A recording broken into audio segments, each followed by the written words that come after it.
Achat immobilier, est-ce le bon moment ou pas de se lancer? Faut-il attendre ou faut-il y aller cash? Nous allons voir donc un petit peu justement toutes ces questions que l'on peut se poser autour de ce sujet. Ça vous intéresse? Regardez la vidéo. Bonjour à tous, je suis Steph et je présente la chaîne de comparateur.com qui est un site qui compare, synthétise et analyse les offres des différentes banques, néobanques et fintech pour que vous fassiez des économies sur vos frais bancaires.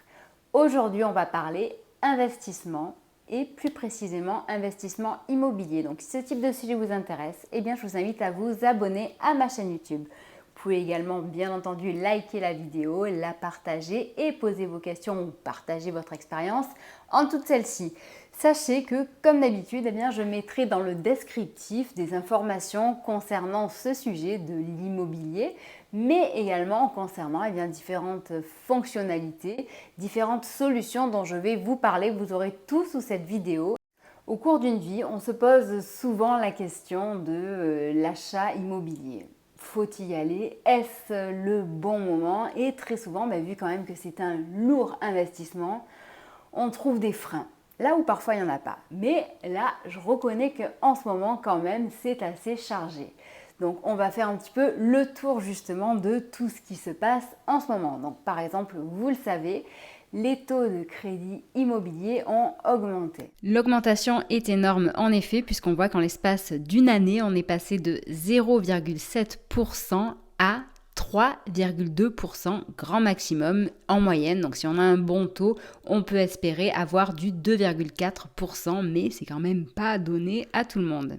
Les prix de l'immobilier, quant à eux, on ne peut pas dire que d'une manière générale, ils baissent. Sur le site des notaires de France, ils constatent que sur une période de 1 an, donc la hausse des prix de l'immobilier d'une manière générale en France est quand même toujours de 6,8%, donc après avoir subi quand même une hausse, des hausses allant jusqu'à 7,5%, donc on constate un ralentissement dans la hausse.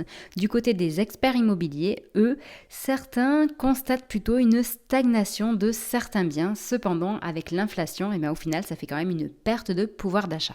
Dernier point, et pas des moindres, en ce moment quand on demande un crédit, il faut savoir que 45% des demandes sont refusées, que ce soit par un organisme bancaire, une banque ou un organisme spécialisé. Donc ces trois éléments font que on peut d'autant plus se demander si c'est le bon moment ou pas, parce que oui, il y a beaucoup de freins. Cela veut dire que si vous empruntez aujourd'hui, cela vous coûtera plus cher que l'an dernier déjà. Ça veut dire que aussi, potentiellement pour obtenir un emprunt en plus, votre banque va vous mettre non pas des bâtons dans les roues, mais du moins va rechigner à vous accorder ce prêt. Et qu'en plus, ça vous coûtera certainement plus cher que l'an dernier. Mais on ne sait pas de quoi est fait l'avenir, donc peut-être que ce que vous achèterez aujourd'hui vous coûtera moins cher que l'an prochain. Donc ça, c'est un autre point qu'on va aborder par la suite également. Concernant la réponse à cette grande question, faut-il se lancer, faut-il passer à l'acte? Je dirais que c'est du cas par cas et surtout, cela dépend beaucoup de votre situation et de vos objectifs. Cependant, la marche à suivre est simple. Il faut tout d'abord commencer par savoir combien vous pouvez emprunter. Pour ce faire, nous mettons à votre disposition justement un simulateur de crédit immobilier. Le formulaire est très simple et très rapide à compléter, donc le lien est en dessous de la vidéo et donc je vous invite vraiment à l'utiliser puisque c'est la toute première étape. Ça vous permettra de savoir quel budget vous pourrez utiliser. Connaître votre budget vous permettra de savoir dans quel type de bien vous pouvez investir et à quel endroit, si cela correspond ou pas justement avec vos attentes. Et si cela ne correspond pas, ne vous inquiétez pas, dans quelques minutes, j'ai quelques autres options à vous proposer. Revenons sur la marche à suivre pour savoir s'il faut acheter ou pas. Un des facteurs clés à regarder est l'emplacement géographique. L'endroit où vous allez acheter déterminera le prix et la rentabilité du bien par la suite. Ensuite, il faut regarder aussi si de votre côté vous souhaitez acheter pour vous en résidence principale ou dans le cadre d'un investissement immobilier dans le but de le louer. Donc il y a des zones qui sont plus tendues que d'autres, il y a des zones qui sont plus risquées que d'autres et il y a des zones qui sont plus recherchées que d'autres. Donc bref, là, les conditions sont tellement vastes et complexe qu'on ne peut pas répondre, c'est vraiment du cas par cas. Et en plus, il faut l'avouer, hein, c'est-à-dire que normalement, seuls les experts vraiment du coin de là où vous êtes pourront vous répondre. Parce qu'hier, par exemple, j'étais avec quelqu'un qui travaille dans l'immobilier à Paris et qui estimait que investir dans l'immobilier, par exemple à Biarritz, n'était pas une bonne solution parce qu'on ne pouvait louer que de temps en temps en saison estivale ou pendant les vacances, ce qui est complètement faux, je peux vous le dire. Donc même un expert en immobilier de Paris ne sera pas un expert en immobilier de Biarritz. Donc tout ça pour vous dire que si vous voulez vous renseigner, renseignez-vous vraiment auprès d'experts locaux. Concernant l'investissement en immobilier d'une manière générale, dans tous les cas, il faut le considérer comme une valeur refuge. Investir dans la pierre, normalement, vous ne perdrez pas d'argent. Donc, sauf si malheureusement, par exemple, je ne sais pas, vous allez être exproprié parce qu'on va construire une autoroute sur votre terrain ou parce qu'on va construire un aéroport. Enfin bon, bref, dans des cas extrêmes comme ça, en effet, c'est pas de chance, mais c'est quand même très très rare. Et bon, fort heureusement, donc normalement l'immobilier c'est de l'investissement dans le dur, dans la pierre et ça ne fait qu'augmenter au fil des ans. Donc c'est ce que je vous disais en début de vidéo. Investir dans l'immobilier permet de se constituer un patrimoine pour l'avenir et c'est un produit d'investissement bien moins volatile que les produits financiers classiques. En plus, par la suite, cela vous permet de sortir du cercle infernal de payer un loyer tous les mois. Au final, payer un loyer tous les mois, c'est enrichir le propriétaire. Donc oui, il en faut, c'est bien. Hein, mais vous, de votre côté, vous perdez de l'argent puisque cet argent-là, il n'est pas investi au bon endroit. Donc, il est préférable quand même de faire un crédit. Par contre, faites très attention, bien entendu, à essayer de profiter du taux le plus attractif. Pour en profiter, le mieux, c'est justement d'utiliser les simulateurs ou les comparateurs comme ceux que nous proposons en dessous de la vidéo et sur notre site. Et aussi, faites très, très, très attention. On a fait un article à ce sujet.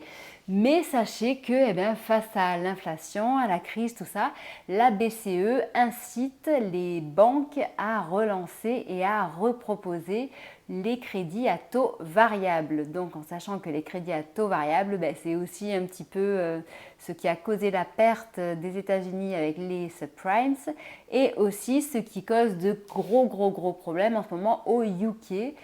Et la conséquence finale de tout ça, c'est qu'au final, les gens avec les taux variables n'arrivent plus à payer les traites, donc les échéances de leur crédit.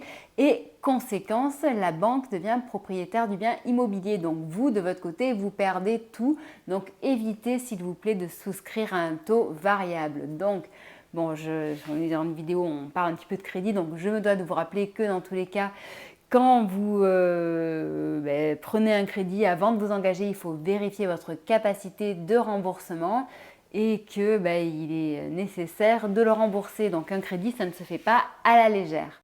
Donc il y avait ce point sur les taux fixes que je voulais aborder avec vous. Il y avait également un autre point. Je suppose que vous avez entendu parler des fameux DPE. Le diagnostic de performance énergétique qui analyse votre logement pour savoir si oui ou non il s'agit d'une passoire énergétique. Et bien sachez que pour certains, ça va être vraiment la cata puisqu'ils vont devoir réaliser des travaux. Mais pour d'autres, cela peut justement être un bon plan. Donc il y a en plus, donc, bien entendu, des crédits d'impôt à ce sujet. Donc en sachant qu'on a fait aussi un article sur ce sujet sur comparativement.com où on se rend compte qu'au final, les gens ne reçoivent pas forcément les aides, donc faites attention. Ça, c'est la petite parenthèse. Mais ce que je voulais surtout vous dire par rapport au DPE, c'est qu'il y a certains propriétaires qui n'arrivent pas à payer justement ces travaux de rénovation et d'isolation, car dans certains biens immobiliers, comme par exemple tout ce qui est immobilier dans les logements haussmanniens, qui sont des logements anciens, arriver à des normes telles à ce qu'on demande aujourd'hui est devenu bien trop complexe et demande des frais trop importants. Et comme certains propriétaires n'arrivent pas à payer cela, il y a une forte augmentation de biens immobiliers haussmanniens à la vente. Donc c'est pour cette raison qu'on vous mettra également sous cette vidéo un lien vers notre simulateur de crédit travaux afin que vous sachiez justement de votre côté combien vous pouvez emprunter et à quel taux. Donc en sachant bien entendu que lorsque vous achetez votre bien, il faudra bien vérifier le DPE de ce logement et avoir une estimation des travaux à réaliser. La pseudo-bonne nouvelle, c'est que ce DPE, au final, permet parfois de trouver des biens immobiliers en dessous des prix du marché.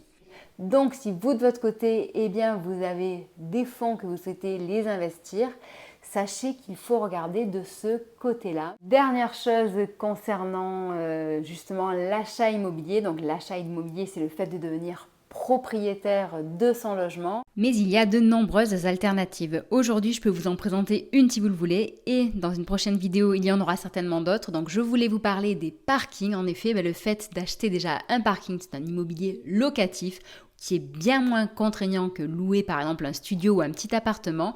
Et il faut savoir que les performances peuvent aller de 5,8 à 12%. Donc, plus tôt on est propriétaire de son bien, il me semble que mieux c'est, même si certains voudraient nous faire croire que dans quelques années, nous ne serons propriétaires de rien et nous serons heureux. Mais ça aussi, c'est un autre sujet.